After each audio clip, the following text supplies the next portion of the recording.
In the book of Revelation, we're in chapter 17, where we're going to be talking about the great harlot. I think that you probably begin to see that each chapter has one major thing that we need to pick up and see as we go along. That we are being introduced to all the enemies of God. And tonight we're going to be introduced to the last enemy that Satan is using to fight against the army of God and the kingdom of Jesus Christ. And that is the great harlot that sits up on the waters. And so we find, as we start in chapter 17 and verse 1, that is the way she is described. The great harlot who sits on many waters. Now, there are two women in the book of Revelation that we need to be acquainted with, and we have been with this one on the right, and that is God's faithful children that we took a look at back in chapter 12. Now then, tonight, we're going to become acquainted with another woman, and this other woman is exactly the opposite of God's faithful woman, and that is she's going to be the harlot that is sitting on the back of that beast. Now, let me say this before we start. Excuse me. I told you a little bit about that allergies this morning. Tell you a little bit about that harlot before we start. And that is that you recognize that beast that she's sitting on, and that is Rome. Now, what does a harlot do? Why would you pick out some harlot to describe a particular thing? The thing that we know about a harlot, one thing that everybody zeroes in on, is her seductive powers, her unfaithfulness, the way she seduces men. And that's what this is going to be talking about. Now here we have that beast that we've already identified that came up out of the sea, that is Rome. Now, Rome has already used Caesar worship to lead astray the children of God. And now then tonight, we're going to get acquainted with another thing that Rome uses, and it's not unlike anything else in the world, America or anything else, but that is the seductive powers of Rome, using this to seduce. Rome used force, Rome used religion, and Rome used seductive powers to try to fight against the children of God. So that's what we're going to be getting at here tonight. So who is this harlot in Revelation then? Some people say it's the apostate Palestinian Jerusalem that's over there today. Others say no, it's the apostate church, which they identify as the Catholic Church in there. And then the thing that I think that we'll all see is that it is really talking about Rome and all its seductive powers. As you look at that picture about that beast that's there, that obviously is Rome that we know for certain back in chapter 13 that is there. And now then we've got this seducing harlot sitting on Rome. So we're going to be talking about Rome in its seductive powers here. Now Rome used three things in order to try to, Satan used three things in order to try to destroy the children of God. First of all would be brute force, symbolized by the sea beast, having the power to do whatever it wanted to do. Then there was that beast that came up out of the earth. That was the false religion, Caesar worship that he used. And if you don't worship him, then you will be persecuted or put to death. And then there's always that lust of the flesh and mind, which is symbolized by the harlot. So that's the woman that we're going to get acquainted with tonight. How that she is riding on that beast. You can't separate the two, really. They go hand in hand, this whole thing. Rome is encompassing all of these things in order to fight the children of God. Now, the story of the harlot is going to be given to us in three sections. Chapter 17 tonight is going to describe her destructive powers. Chapter 18 next week will tell about her condemnation and her fall. And then in chapter 19, we will see the joys in heaven over this fall of this woman here. So now, here we see she is the harlot sitting upon seven waters. Now, if we skip down in this same chapter and in verse 15, so we can identify what these waters are talking about, of which we've already done back in chapter 13. But here it says, the waters which you saw where the harlot sits are peoples and multitudes and nations and tongues. Back in chapter 13, this beast came up out of the sea, and we talked about that was the turbulent society of humanity. Well, here he just plainly says, that's what I mean by that sea. I mean here the peoples, the multitudes, the nations, the tongues. Rome has come forth out of that situation. Rome has been developed from it. Daniel, the second chapter, is a very important chapter. When you go back and you look at that, it says a lot of things in there that a lot of times we pass over, but it's very important to see certain things. Now, something that I haven't pushed before, because I think other things were important, is let's go back and let's look at that in Daniel 2, at that great big statue up there.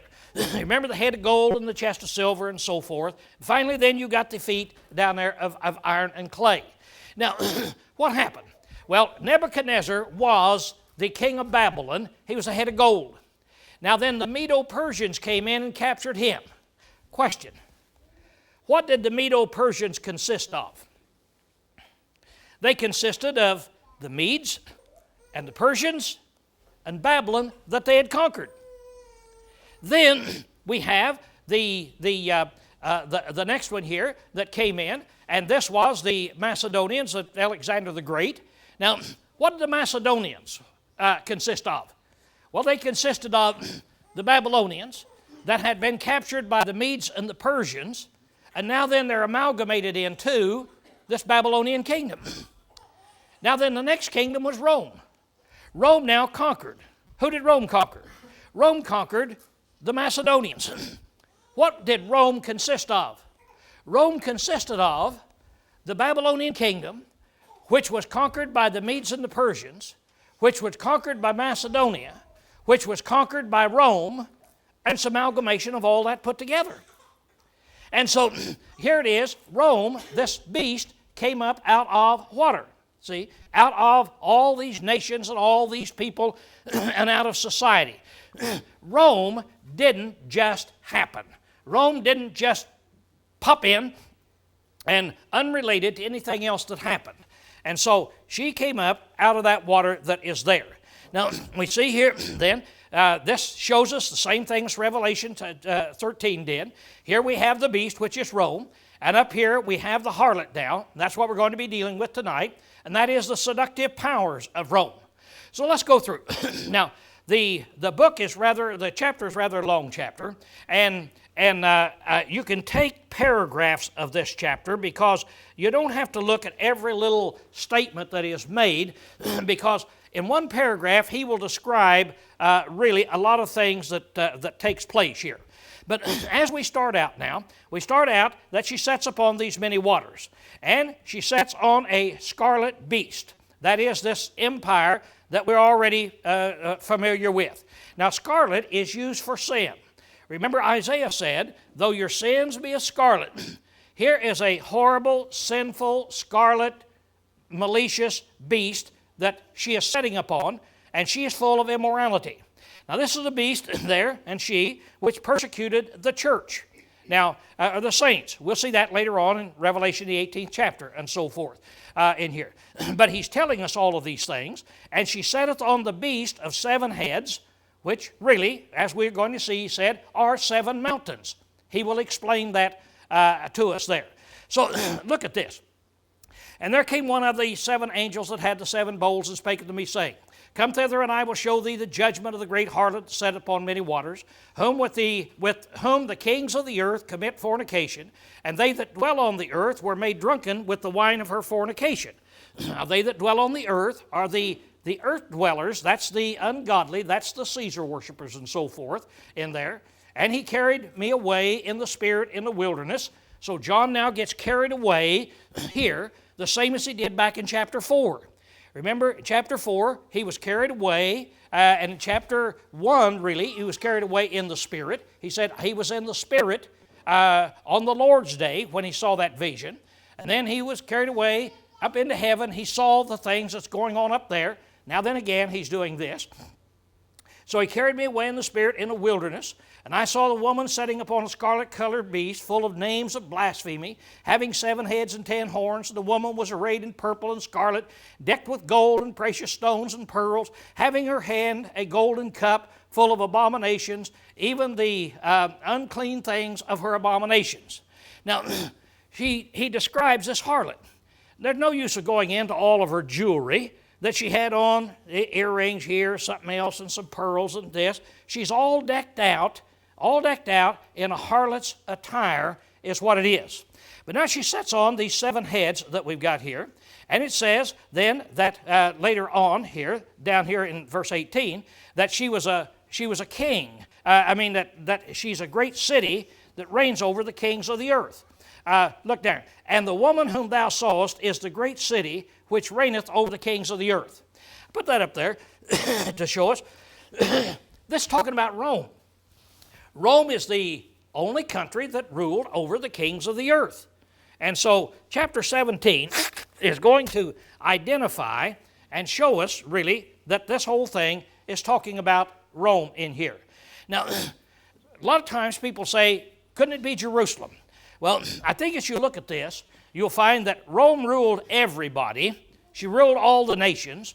Jerusalem didn't rule anybody.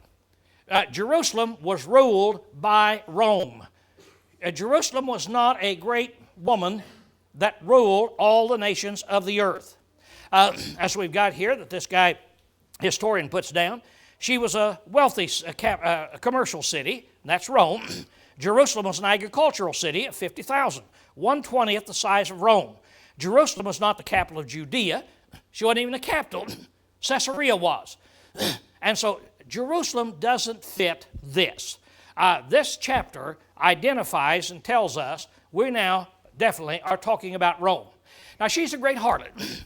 Why would she be called a harlot? Well, let's go back again to the Bible and let's see what the Bible says about these harlots, why she's called a harlot. It's kind of interesting. Nineveh was called a harlot.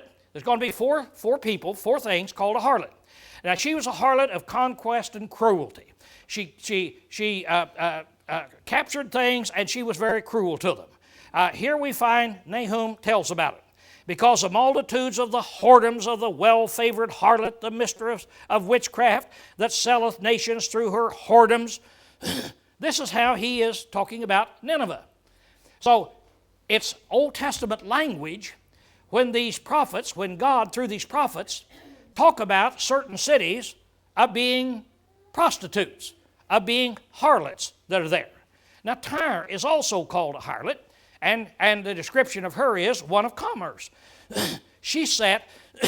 Tyre sat over on a harbor of where ships throughout the world came in. So she was sitting in the absolute maximum place you could be in for the great commerce of the day. So she was taking advantage of all these commerces throughout the world. Now here's what Isaiah said about her. And it shall come to pass in that day that Tyre shall be forgotten 70 years. Now she's going to be out there, she's just going to be forgotten. According to the days of one king, after the end of 70 years, it shall be unto Tyre as in the song of the harlot. So now, when I come back after 70 years, I'm going to do to her as you find the song of the harlot. Look down here in the 17. It shall come to pass at the end of 70 years that Jehovah will visit Tyre, and she shall return to her hire, and shall play the harlot with all the kingdoms of the world upon the face of the earth. So this is what we're talking about. This is Old Testament language. This is Bible language. What makes a nation a harlot? She is a nation that seduces and takes advantage of other nations. And so the Bible talks about that. Jerusalem, she was a harlot of religion. And Isaiah so says so. He said, how is the faithful city become a harlot? That she was full of justice, righteousness lodged in her, but now murderers. How is it that faithful city that was full of righteousness has become a harlot? She now has become a murderer, Isaiah said, 800 years before Christ. Then we find that Babylon also is called a harlot. Now, Babylon was a great harlot. Babylon was the big one. Remember, Babylon was the kingdom, the head of gold. No kingdom ever as great and bad as Babylon, except Jerusalem in one sense. I mean, Rome in one sense. I want you to think about this. Here in all the pictures, you have Babylon was the head of gold. Babylon was the lion in chapter 7. Babylon was the great world empire. Now then, the empires kept getting lesser and lesser value as they go down. Silver and bronze and iron. Now when you get down to Rome, it was iron mixed with clay. Not very valuable. Kind of a worthless kingdom. Nothing like gold. And yet Rome is going to be the mean, vicious a kingdom that is diverse from all others and is that horrible, horrible kingdom. So when you say who's the greatest, Babylon was the greatest in value and honor. Rome was the greatest in absolute destruction and debauchery then. Here. So now, as you look here at Babylon, Isaiah says this. He said, "And thou sayest, Babylon, that I shall be a mistress forever." That is, I'll be the mistress of all these other nations forever, so that thou didst not lay these things to thy heart, neither didst thou remember the latter thereof. Now therefore hear this, thou that art given to pleasures, that sittest securely, that saith in thy heart, I am, and there is none beside me, I shall not set as a widow, neither shall I know the loss of children. But these two things shall come to thee in the moment in one day, the loss of children and widowhood, and in their full measure shall they come upon thee, in the multitude of thy sorceries and the great abundance of thine enchantments. So here is this mistress, this harlot, that is so secure, Babylon. She could never fall off of her pedestal. God said, I'll see that it happens in one day. Now Rome was a harlot in all these areas. Rome was a combination. She was a harlot in everything. She conquest. She was a harlot in commerce.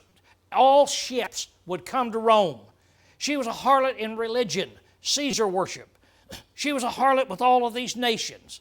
So Rome really is an amalgamation of all of this that is in there. A combination of all of it. Hosea talks about a nation. For thou hast played the harlot, departing from thy God. Here, talking about Israel. Thou hast loved hire upon every grain floor. So how does a nation become a harlot? When they start worshiping something else. They fall down to something else. Now, here Homer Haley has this comment, and I think it hits the nail on the head. As the beast out of the sea was the synthesis of the three great beasts before it, Babylon, Medo-Persia, and Macedonia. So this harlot is a combination of the characteristics of the harlots of old. The conquest and rapine and cruelty of Nineveh, the commerce of Tyre, the pleasures of Babylon, and the religious whoredom of Jerusalem. Truly, Rome was an adequate symbol of all that had gone before her because she was the combination of all of it. So now here then is the great harlot that is out there. All right, let's learn a little bit about the harlot. Now here it is. We have this beast. She's sitting on this beast here that was full of names of blasphemy, having 7 heads and 10 horns. That's what the beast has. Now the beast we've already identified is there. The woman is arrayed in purple. That's the color of sin. That's that scarlet color, and also kingly. The kings also wore that. Gold and precious stones. This is how she's all decked out in all of this. And she had a cup full of abominations. So now then, a cup full of abominations. What does that mean? Well, we have over there in Jeremiah 51:7. He said, Babylon hath been a golden cup in Jehovah's hands, that made all the earth drunken. The nations have drunk of her wine, therefore the nations are mad. So how does she make all the nations drunk? By becoming a part of her environment, a part of her disposition, a part of her immorality. We see these things today. Right now it's being uncovered in the United Nations, that oil for food situation. And you just shake your head, and here it is, all these nations have been getting kickbacks, and it's coming up into the United Nations, going right up into the head. And they say, oh, no, we're not guilty, but we're not going to have anybody to examine us either. And they've appointed a guy, but he has no authority. And so it keeps going up in. Now, let me ask you, where does the corruption start? In our day, as we're looking at it here in Iraq, where did the corruption start and where's it end? Now you say, well, Hussein was really corrupt. He was. He's one of the worst men, in my opinion, ever lived. Now, should he have been destroyed? Yeah, I think so. Now, where did corruption end? All during this good stuff we were doing. Remember? We were putting sanctions, oil for food. We're going to feed the poor Iraqis. All of this time, it's been going into Saddam Hussein's pocket. It's been going into France's pocket. And it's been going into Russia's pocket. And now they know it. It's out there. But they don't know where it ends. Now my whole point is, who's drunk? Who's intoxicated? You see, this stuff didn't just go on back there for a few years. This stuff is the way worlds operate. It's the way the earth operates. And it's going on right before our nose today. Now, up here on her head, she's called Mystery. She's called Babylon the Great, the mother of harlots, the abomination of the earth. So here's what he describes Rome as being. Babylon the Great, that's what you are. You are a harlot just like Babylon. You're the mother of harlots. You're the greatest of all. You are the abomination of the whole earth. Now, why is she called Mystery, we might say? Well, as we look at this, John said, for all that's in the world, the lust of the flesh and the lust of the eyes and the vainglory of life is not of the Father, but of the world. This is what the world is made of. This is what it's made of. It's made of lust. Now, how does this lust work? What does it work on? It's mysterious things is what gets you. A man's tempted when he's drawn away by his own lust and enticed. So lust is what gets you. But how does it work? That's the point we're after. Now, Ephesians says, we also once lived in the lust of our flesh, doing the desires or the lust of the flesh and of the mind. How does the desires work? How do you get people to do that? Now, we all have these desires. When the first time, the middle time, or the last time you sinned, what got you to do that? Did you just go out and say, I think I'm going to sin? Or were you carried away with something that's in there? Proverbs says, stolen waters are sweet, and bread eaten in secret is pleasant. It's that mystery. That's the thing of getting away with something. When you get away with something, that adds some pleasure to the whole thing, he says. And I saw the woman drunken with the blood of the saints and with the blood of the martyrs. And I saw her with a great wonder. Now, she's drunk with all this blood. What would we say? Well, let's look down here. The harlot's drunken powers, which resided in the lust of the flesh and the mind, was the cause of all bloodshed. All bloodshed is based upon what that harlot represents, and that is lust and immorality. Scott Peterson, if he killed his wife, why'd he kill her? You say, well, because, hold it, wait a minute. I ask you, why did he kill her if he killed her? Well, because he didn't want the baby. No. Why did he kill her if he killed her? Why did anybody kill if they kill? It's because they wanted something. It's the lust that they had. He wanted either the other woman or wanted to get rid of her, wanted to get rid of the baby, wanted to have more money. I have no idea when you get down to what happened. But I do know why he did it, if he did it. Why did Hussein do what he did? Why does anybody do what they do in an immoral realm? It's the lust. The Bible says so. We're drawn away by our own lust.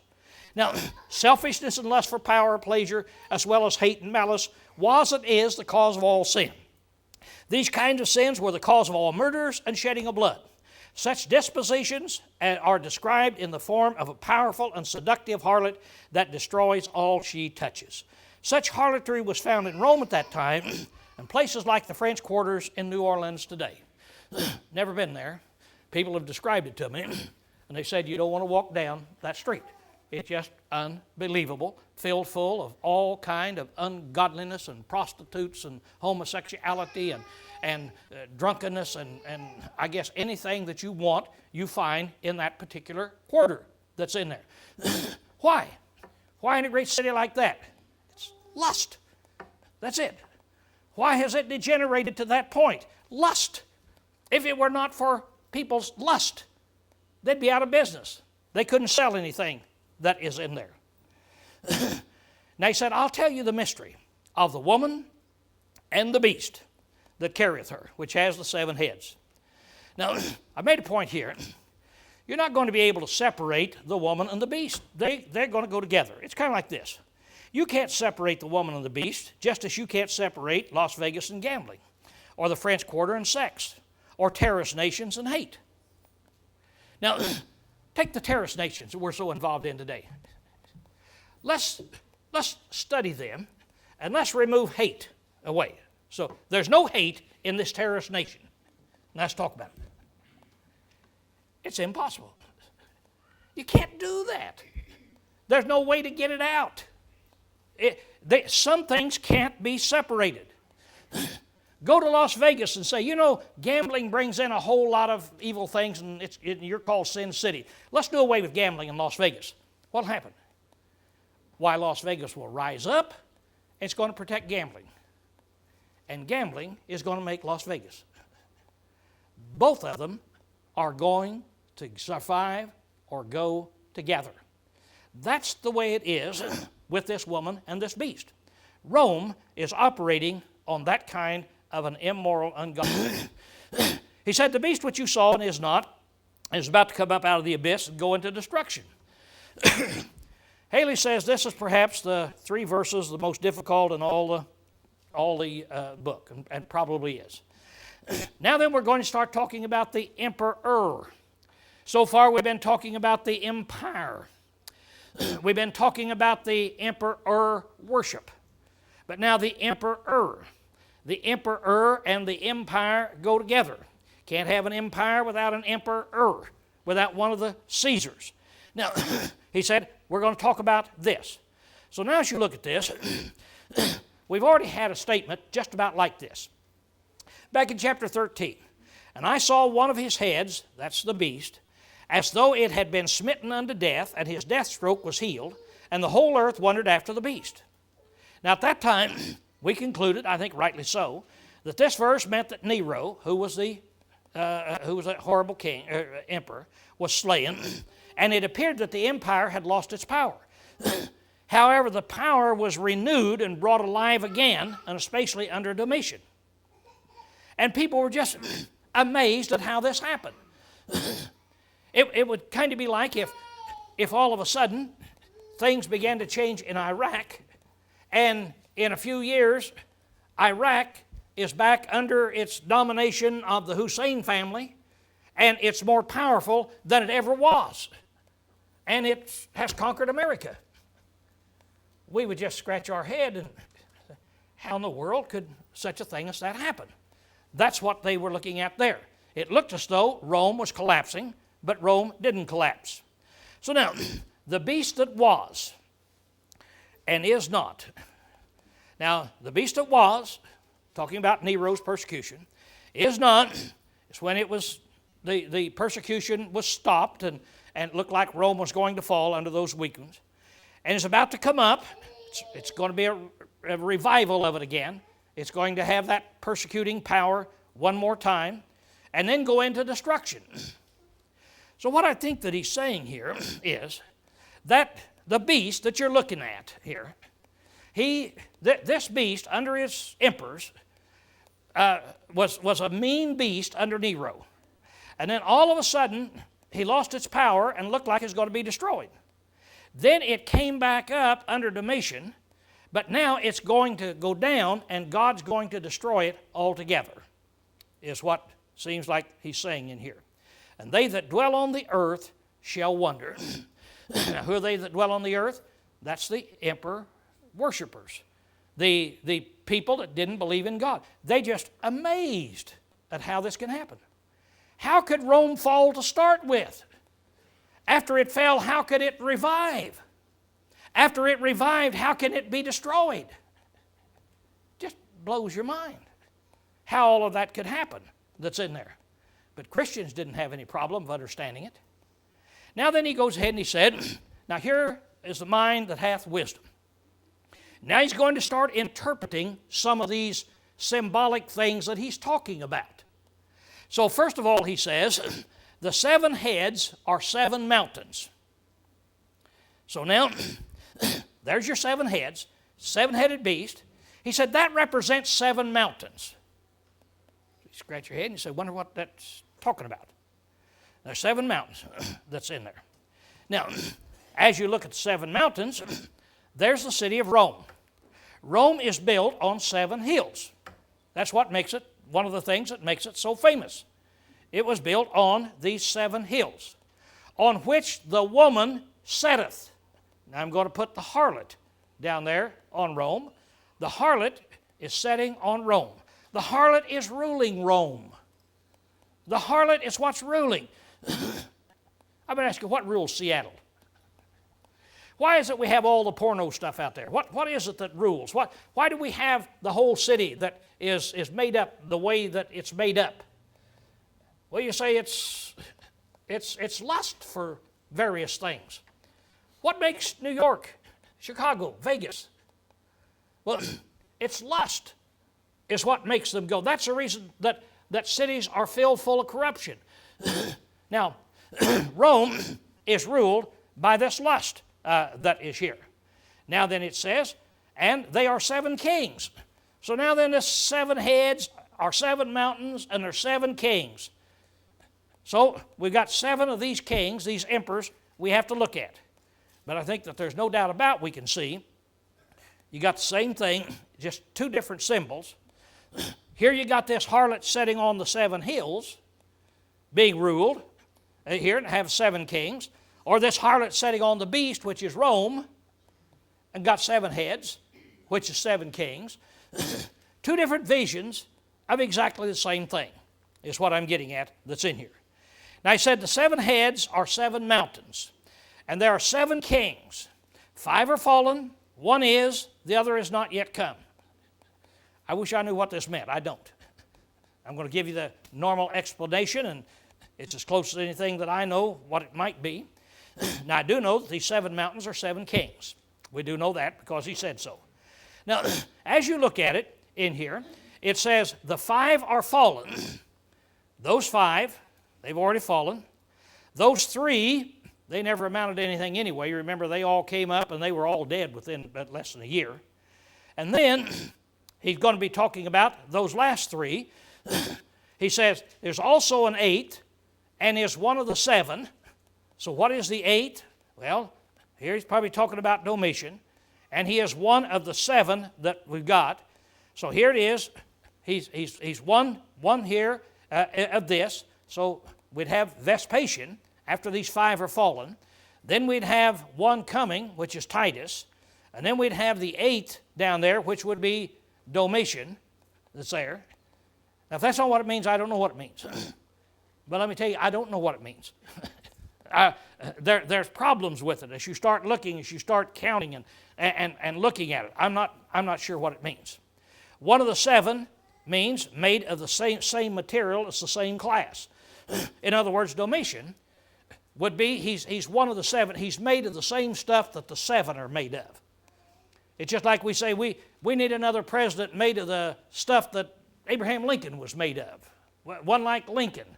Well, he's one of the 7. In other words, he's going to do the same thing that they did again. Now, the 10 horns which you saw are 10 kings. Be talking about this symbolic power that's in here. I'm going to speed it up here just a little bit.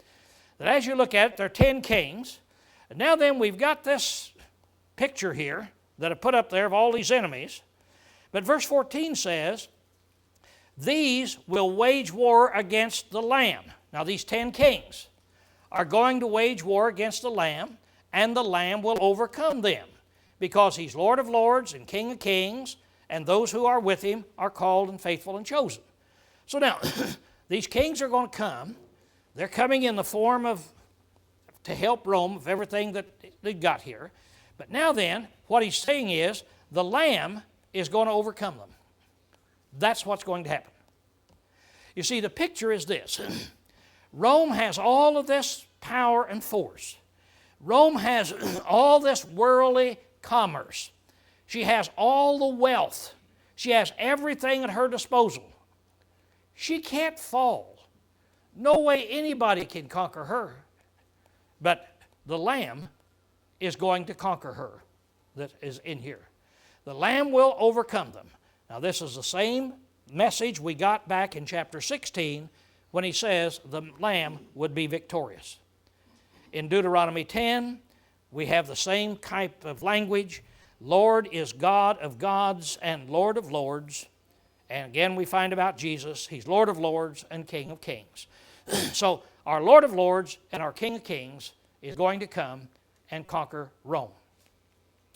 Then it said, he saith unto me, the waters which thou sawest, where the harlot setteth, are peoples and multitudes and nations and tongues. We looked at that to start with.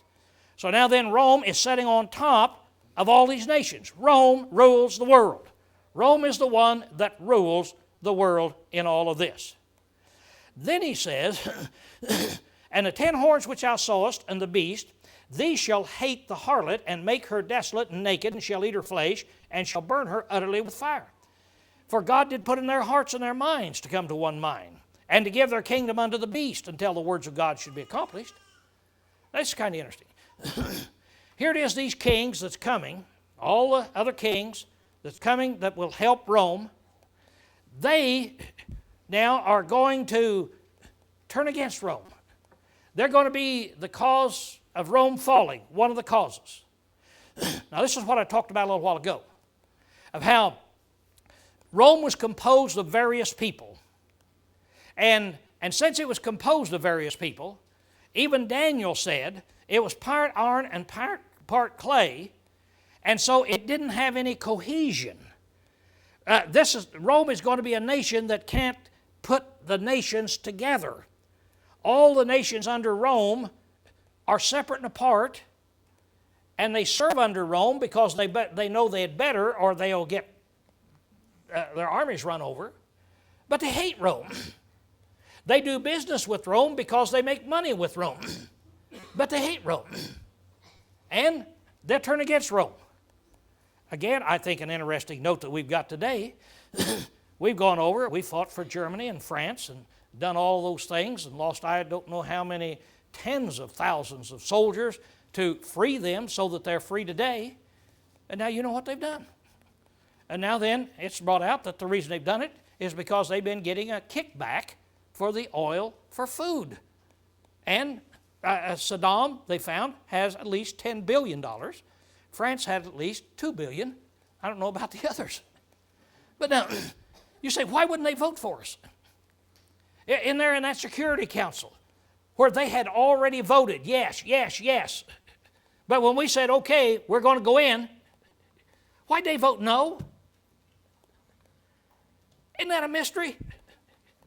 People scratch their head and say, I wonder why they did that. I bet it's because they hate Bush so much. I bet it's because. No. Here's the reason. They're all part of the kickback, all part of the payoff.